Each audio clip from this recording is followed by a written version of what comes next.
Welcome to Experimental Physics 1. We are standing here in the lecture hall of the University of Göttingen, the physics faculty, and you are starting your academic journey right now.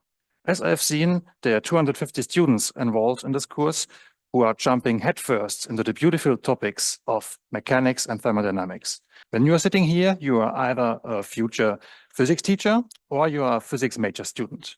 This course is structured as follows. We have the lecture taking place twice a week here in the lecture hall, and we have the weekly recitations and tutorials. In this lecture, I will show you captivating physics experiments to bring physics to life. And during the recitations, you will discuss on your problems that you solved as a homework. Well, as you can see, this is a very traditional and standard lecture format. And here are a lot of people, but we brought up 5 innovations to make the content more appealing and also more effective to you.